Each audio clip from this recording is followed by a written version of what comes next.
আসসালামু আলাইকুম। অবিরাম বাংলা সংবাদে সবাইকে স্বাগত জানাচ্ছি মার্সিয়া মিরা। শুরুতেই বিআরবি কেবল সংবাদ শিরোনাম। বগুড়া ৬-এর পর ঢাকা ১৭ আসনেও প্রার্থী তারেক রহমান। ভোলা ১ আসনে লড়বেন আন্দালিব রহমান প্রার্থ।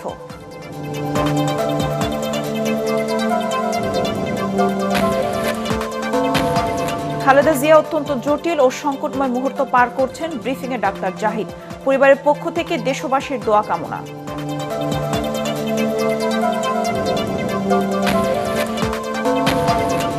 দেশের ৮ বিভাগীয় শহরে আজ অবরোধ কর্মসূচির ডাক ইনকিলাব মঞ্চের। অন্তর্বর্তী সরকারের সময়ে হাদি হত্যার বিচার, রিজওয়ানা হাসান।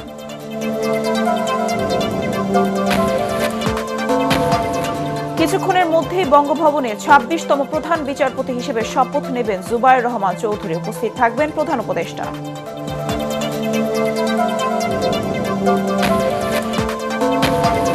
এবং জামায়াতের সাথে জোটে আপত্তি জানিয়ে নাহিদ ইসলামকে এনসিপির ৩০ নেতার চিঠি।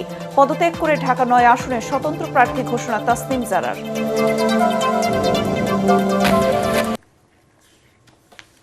শুনছিলেন বিআরবি কেবল সংবাদ শিরোনাম, এবার বিস্তারিত। বিএনপির ভারপ্রাপ্ত চেয়ারম্যান তারেক রহমান বগুড়া ৬ এবং ঢাকার ১৭ আসন, এই দুটি আসন থেকে নির্বাচন প্রতিদ্বন্দ্বিতা করবেন। শনিবার রাতে কথা জানান দলের স্থায়ী কমিটির সদস্য সালাউদ্দিন আহমদ। তিনি বলেন, দুটি আসন থেকে প্রতিদ্বন্দ্বিতার বিষয়টি দলীয় সিদ্ধান্ত।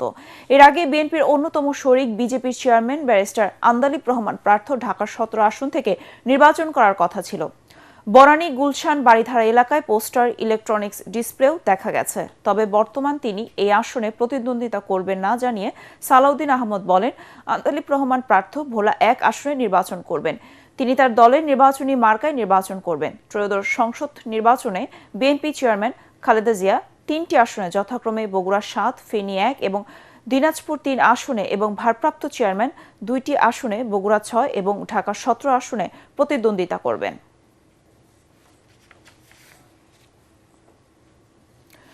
দেশে ফিরে জনতার ভালোবাসা ও উষ্ণ অভ্যর্থনায় আবেগ আপ্লুত হয়ে কৃতজ্ঞতা প্রকাশ করেছেন বিএনপির ভারপ্রাপ্ত চেয়ারম্যান তারেক রহমান।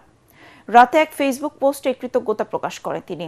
পোস্টে তিনি ঢাকার রাস্তা জুড়ে মানুষের ঢল, লাখো মানুষের দোয়া ও শুভেচ্ছাকে তিনি জীবনের অবিস্মরণীয় মুহূর্ত হিসেবে উল্লেখ করেছেন। এতে সবার জন্য শান্তিপূর্ণ, মর্যাদার ও ঐক্যবদ্ধ বাংলাদেশের পথে এগিয়ে যাওয়ার অঙ্গীকার জানান তারেক রহমান।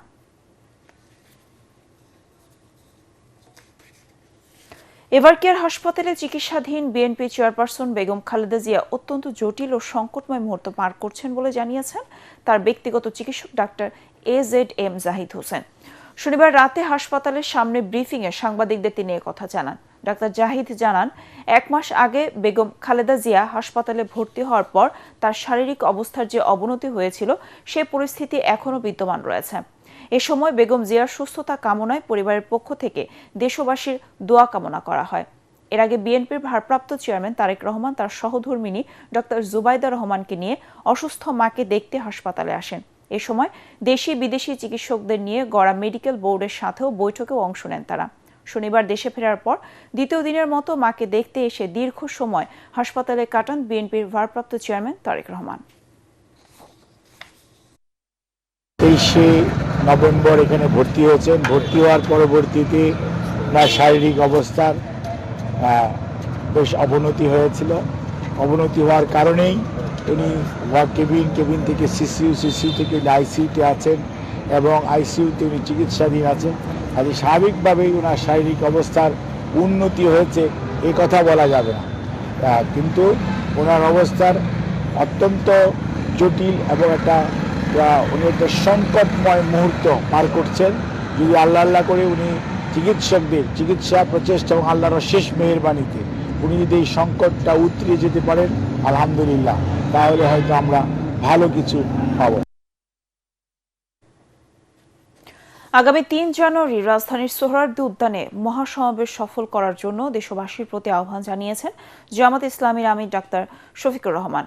মগবাজারে কেন্দ্রীয় কার্যালয় কেন্দ্রীয় কমিটির বৈঠকে তিনি বলেন, দেশ ও জাতির কল্যাণ, ন্যায় ও সত্য প্রতিষ্ঠা করে আগামী দিনের বাংলাদেশকে শান্তি এবং কল্যাণ রাষ্ট্রে পরিণত করার লক্ষ্যে সর্বস্তরের জনগণকে ঐক্যবদ্ধ হওয়ার জরুরি। বৈঠকে দেশে বিরাজমান পরিস্থিতি, আগামী ৩ জানুয়ারি জামায়াতের মহাসমাবেশ এবং আসন্ন জাতীয় সংসদ নির্বাচনে আসন সমঝোতার বিষয়ে বিশদ আলোচনা করা হয়। এ সময় নায়েবে আমিরগণ, সেক্রেটারি জেনারেল এবং সহকারী সেক্রেটারি জেনারেল সহ কেন্দ্রীয় নির্বাহী পরিষদের সদস্যবৃন্দ অংশ নেন। শহীদ শরীফ ওসমান হাদী হত্যার বিচারের দাবিতে আজ দেশের ৮টি বিভাগীয় শহরে একযোগে অবরোধ কর্মসূচির ডাক দিয়েছে ইনকিলাব মঞ্চ। সংগঠনের সদস্য সচিব আব্দুল্লাহ আল জাবের শনিবার দিবাগত রাত 11:30টায় শাহবাগের অবস্থান কর্মসূচি থেকে এ ঘোষণা দেন। আজ বেলা দুপুর 2টা থেকে 8 বিভাগীয় শহরে একযোগে এ অবরোধ চলবে বলে জানান তিনি।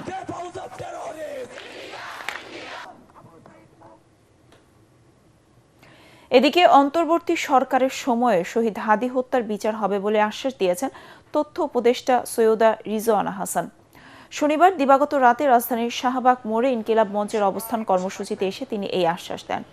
হাদী হত্যার বিচার নিশ্চিত করা একটি জাতীয় দায়িত্ব জানিয়ে উপদেষ্টা বলেন, অন্তর্বর্তী সরকার এই হত্যাকাণ্ডে জড়িত প্রত্যেককে চিহ্নিত করে বিচারের মুখোমুখি করতে নিরলসভাবে কাজ করে যাচ্ছে। আগামী বছরের 7 জানুয়ারির চার্জশিট দেয়া হবে। তথ্য উপদেষ্টা জানান, অভিযুক্তরা দেশ ত্যাগ করে থাকলে কূটনৈতিক প্রচেষ্টায় পলাতকদের দেশে ফিরিয়ে আনার উদ্যোগ নেওয়া হয়েছে। ভারত সরকার এ বিষয়ে সহযোগিতার আশ্বাস দিয়েছে। এদিকে আজ ইনকিলাব মঞ্চের মুখপাত্র শহীদ শরীফ ওসমান বিন হাদী হত্যা মামলার তদন্তের অগ্রগতি নিয়ে বিস্তারিত জানানো হবে বলে জানিয়েছে ডিএমপি। চার্জশিটটা যাতে আমরা নির্ভুলভাবে দিতে পারি, নিখুঁতভাবে দিতে পারি, সকল পরীক্ষা নিরীক্ষা শেষ করে যাতে কোথাও কোনো ফাঁক ফোকর না থাকে, সেটা সম্পন্ন হয়ে যাওয়ার পর 7 জানুয়ারির পরে আমাদের সময়ে দ্রুততম সময়ের মধ্যে এই নৃশংস হত্যাকাণ্ডের বিচার আমরা অবশ্যই করে যাব ইনশাআল্লাহ। আর কিছুক্ষণ পর দেশের 26তম প্রধান বিচারপতি হিসেবে শপথ নেবেন জুবায়ের রহমান চৌধুরী। সকাল 10:30টায় বঙ্গভবনের রাষ্ট্রপতি মোহাম্মদ শাহাবুদ্দিন তাকে শপথ পড়াবেন। প্রধান বিচারপতির শপথ গ্রহণ অনুষ্ঠানে উপস্থিত থাকবেন প্রধান উপদেষ্টা ডক্টর মোহাম্মদ ইউনূস। এর আগে গত 24 ডিসেম্বর দেশের 26তম প্রধান বিচারপতি হিসেবে জুবায়ের রহমান চৌধুরীকে নিয়োগ দেন রাষ্ট্রপতি। আর শপথ গ্রহণের পর তার নিয়োগ কার্যকর হবে। জামায়াতে ইসলামীর সঙ্গে নির্বাচনী জোট বা আসন সমঝোতা নিয়ে নীতিগত আপত্তি জানিয়েছেন এনসিপি 30 জন নেতা। শনিবার তাদের সই করা একটি স্মারকলিপি দলের আহ্বায়ক নাহিদ ইসলামের কাছে পাঠানো হয়। স্মারকলিপিতে স্বাক্ষরকারীরা জানান, জামায়াতে ইসলামী সহ 8 দলীয় জোটের সঙ্গে সম্ভাব্য রাজনৈতিক জোটের আলোচনা এনসিপির ঘোষিত আদর্শ, জুলাই গণ অভ্যুত্থান সম্পর্কিত ঐতিহাসিক দায়বদ্ধতা এবং গণতান্ত্রিক নৈতিকতার সঙ্গে সাংঘর্ষিক। এ কারণে বিষয়টি নিয়ে তাদের গভীর উদ্বেগ রয়েছে এবং তারা এই ধরনের জোটের বিরোধিতা করছেন। এদিকে এনসিপি থেকে পদত্যাগ করে ঢাকা 9 আসনের স্বতন্ত্র প্রার্থী হিসেবে নির্বাচন করার কথা জানিয়েছেন দলটির জ্যেষ্ঠ যুগ্ম সদস্য সচিব ডাক্তার তাসনিম জারা। পোস্টে তিনি জানান, কোনো নির্দিষ্ট দল বা জোটের প্রার্থী হিসেবে নির্বাচনে অংশ নেবেন না তিনি। একই সাথে স্বতন্ত্র প্রার্থী হিসেবে নির্বাচন করতে মনোনয়নের জন্য তার আসনের মানুষকে গণস্বাক্ষরের আহ্বান জানান। একই সাথে ফেসবুকের মাধ্যমে তোলা গণচাঁদার টাকা ফেরত দেওয়ারও প্রতিশ্রুতি দেন তাসনিম জারা। গণ অধিকার পরিষদ থেকে পদত্যাগ করে বিএনপিতে যোগ দিয়েছেন দলটির সাধারণ সম্পাদক রাশেদ খান। বিএনপির চেয়ারপারসনের গুলশান কার্যালয়ের দলের মহাসচিব মির্জা ফখরুল ইসলাম ও স্থায়ী কমিটির সদস্য সালাউদ্দিন আহমদের হাতে ফুল দিয়ে রাশেদ খান বিএনপিতে যোগ দেন। মির্জা ফখরুল জানান, রাশেদ খান ঝিনাইদহ 4 আসন থেকে বিএনপির মনোনয়নে ধানের শীষ প্রতীক নিয়ে নির্বাচন করবেন। রাশেদ খান বলেন, তারেক রহমানের নেতৃত্বে নতুন বাংলাদেশ গড়ে তোলার অগ্রযাত্রায় সামিল হতেই তার বিএনপিতে যোগ দেয়া। সালাউদ্দিন আহমেদ বলেন, মেধা প্রযুক্তি নির্ভর বাংলাদেশ বিনির্মাণে রাশেদ খানের মতো তরুণদের ব্যাপক সমর্থন নিয়ে দেশকে গড়ে তুলতে চান তারেক রহমান। এদিকে চট্টগ্রামে 3টি আসনে প্রার্থী পরিবর্তন করেছে বিএনপি। চট্টগ্রাম 4 আসনে আসলাম চৌধুরী, চট্টগ্রাম 10 আসনে বিএনপি প্রয়াত নেতা আব্দুল্লাহ আল নোমানের ছেলে সাইদ আল নোমান, চট্টগ্রাম 11 আমির খসরু মাহমুদ চৌধুরী ধানের শীষ নিয়ে নির্বাচন করবেন। নতুন বাংলাদেশ গঠনে তার নেতৃত্ব দেশ এবং জনগণের জন্য অত্যন্ত প্রয়োজন। আমি বিশ্বাস করি সংস্কার, বিচার এবং সুষ্ঠু নির্বাচনের ক্ষেত্রে জনাব তারেক রহমান গুরুত্বপূর্ণ ভূমিকা রাখবেন। আগামীর বাংলাদেশ হবে মেধাভিত্তিক, জ্ঞান নির্ভর, প্রযুক্তি নির্ভর বাংলাদেশ। আমরা যাতে এই তারুণ্যের ভাবনাকে ধারণ করতে পারি, এবং মেধা ও প্রযুক্তি নির্ভর জ্ঞান নির্ভর বাংলাদেশ করতে পারি, সেই লক্ষ্যেই আমরা রাশেদ খানকে আমরা স্বাগতম জানাচ্ছি।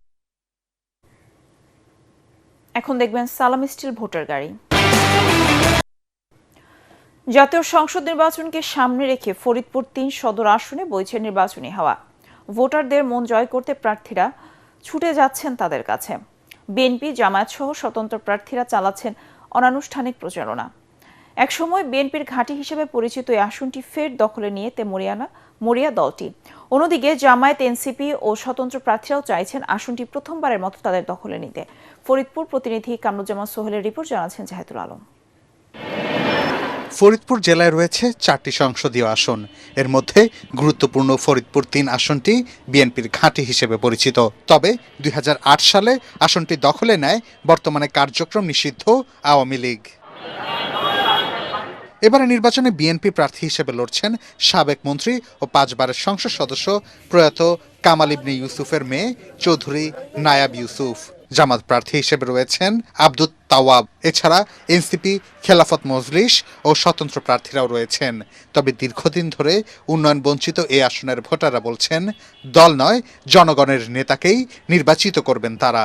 এই আসনে এমন একজনকে ভোট দিব যে অবশ্যই তারুণ্যের কথা বলবে, যে সৎ হবে, নির্ভেজাল হবে এবং সন্ত্রাসমুক্ত সমাজ গড়বে এবং বাংলাদেশের স্বার্থে কাজ করবে, যে সাধারণ মানুষের জন্য কাজ করবে, কৃষকের জন্য যে কাজ করবে, যে ধর্ম ব্যবসা করবে না, এরকম একজন আমি প্রার্থী খুঁজছি। কর্মক্ষেত্রে আমি স্বাচ্ছন্দ্যে যেতে পারবো, কোনো ভয় ভীতি থাকবে না, এই টাইপের একজনকে নিশ্চয়ই বাছাই করবো আমরা।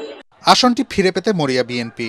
অন্যদিকে প্রথমবারের মতো আসনটি পেতে কাজ করছেন জামাত প্রার্থী। ফরিদপুর এবং বাংলাদেশের উন্নয়নের জন্য আমাদের দল মেগা প্রজেক্টে যাবে না, এখন মানুষের দোরগোড়ায় সেবা পৌঁছে দিবে।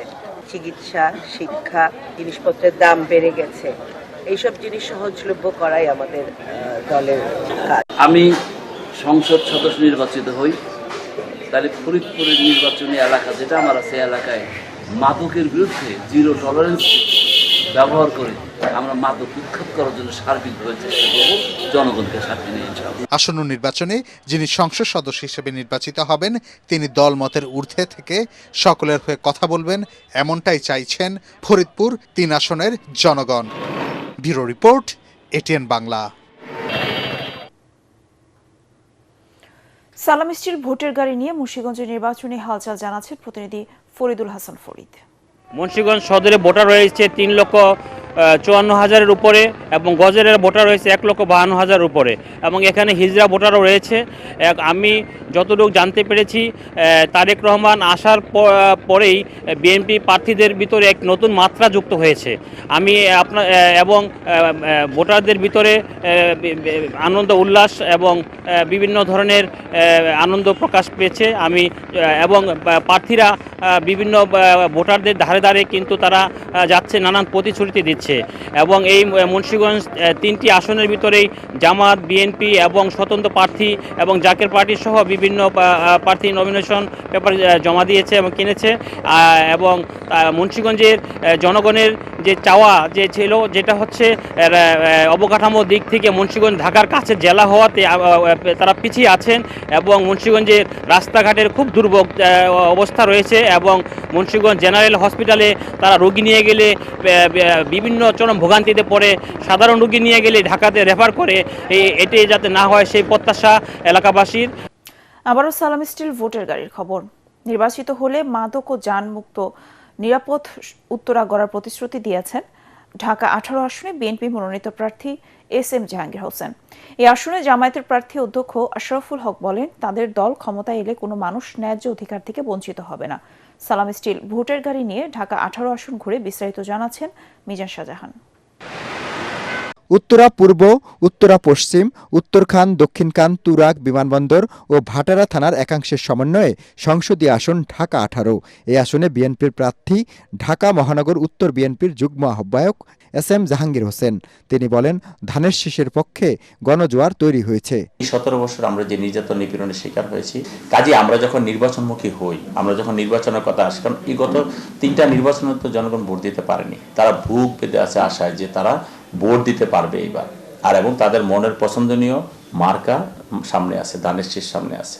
কাজেই আমরা জনগণ থেকে অনেক ভালো সাড়া পাচ্ছি। ভোটারদের সঙ্গে নিয়মিত জনসংযোগ করছেন জামাতের প্রার্থী অধ্যক্ষ আশরাফুল হক। ইনশাআল্লাহ বাংলাদেশ জামাত ইসলামী আল্লাহর ইচ্ছায় এবং মানুষের ভালোবাসায় যদি সুযোগ পায়, তারা সরকার গঠন করতে পারে, তাহলে আমরা আমাদের প্রতিশ্রুতি রাখবো ইনশাআল্লাহ। এই আসনে এনসিপি থেকে শাপলাকলি প্রতীকে লড়ছেন দলটির মুখ্য সমন্বয়ক নাসিরউদ্দিন পাটোয়ারি।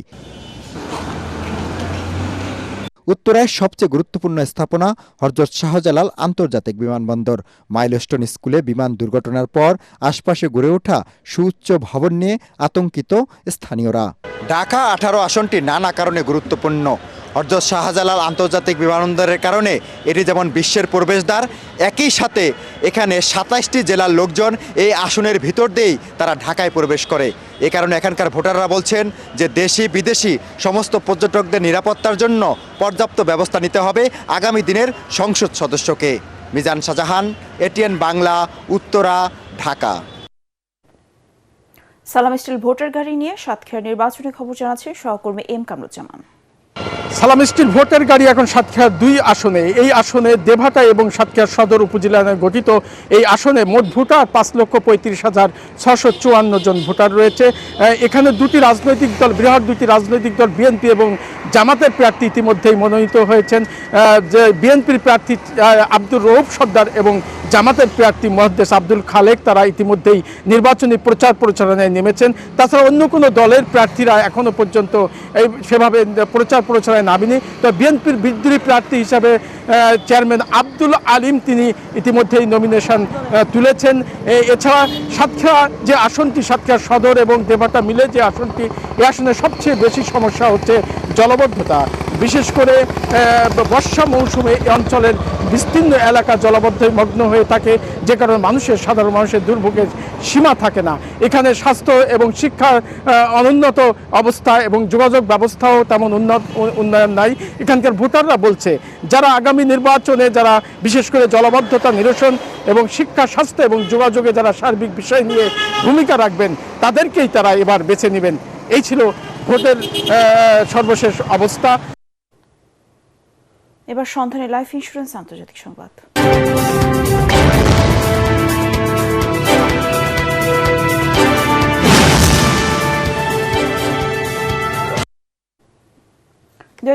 সালে সামরিক অভ্যুত্থানের মাধ্যমে অং সান সুচির গণতান্ত্রিক সরকারকে হটিয়ে ক্ষমতার দখলে প্রায় 5 বছর পর মিয়ানমারের জাতীয় নির্বাচন অনুষ্ঠিত হচ্ছে। প্রথম ধাপে রাজধানী নেপিদো, ইয়াঙ্গুন এবং মান্দালয় সহ জান্তা নিয়ন্ত্রিত প্রধান শহরগুলোতে কঠোর নিরাপত্তার মধ্যে স্থানীয় সময় সকাল 6টা থেকে এই ভোট গ্রহণ শুরু হয়। তবে চলমান গৃহযুদ্ধের কারণে দেশের প্রায় 1/3 অঞ্চল অর্থাৎ বিদ্রোহী নিয়ন্ত্রিত এলাকাগুলো নির্বাচনের আওতার বাইরে। সবশেষ নির্বাচনে জয়ী দল ন্যাশনাল লীগ ফর ডেমোক্রেটিক্সের বিলুপ্ত ঘোষণা এবং কারাবন্দী অং সান সুচি সহ প্রধান বিরোধী নেতাদের অনুপস্থিতিতে এই নির্বাচনকে প্রহসন বলছে জাতিসংঘ সহ পশ্চিমা বিশ্ব। তবে জান্তা প্রধান জেনারেল মিং অং হ্লাইং একে গণতন্ত্রে ফেরার প্রক্রিয়া হিসেবে দাবি করছেন। শেষ করার আগে বিআরবি কেবল সংবাদ শিরোনাম আরেকবার। বগুড়া 6-এর পর ঢাকা 17 আসনের প্রার্থী তারেক রহমান। ভোলা 1 থেকে লড়বেন আন্দালিব রহমান প্রার্থী।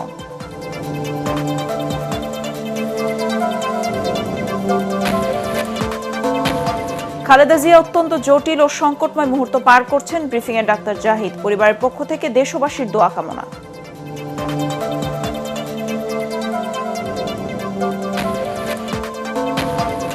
দেশের 8 বিভাগীয় শহরে আজ অবরোধ কর্মসূচির ডাক ইনকিলাব মঞ্চের। অন্তর্বর্তী সরকারের সময় হাদি হত্যার বিচার রিজওয়ানা হাসান।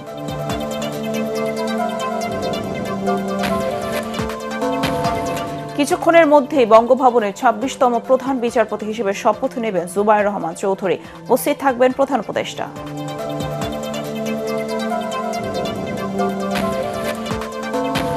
এবং জামায়াতের সাথে জোটে আপত্তি জানিয়ে নাহিদ ইসলামকে এনসিপি 30 নেতার চিঠি। পদত্যাগ করে ঢাকা 9 আসনে স্বতন্ত্র প্রার্থী ঘোষণা তাসনিম জারার।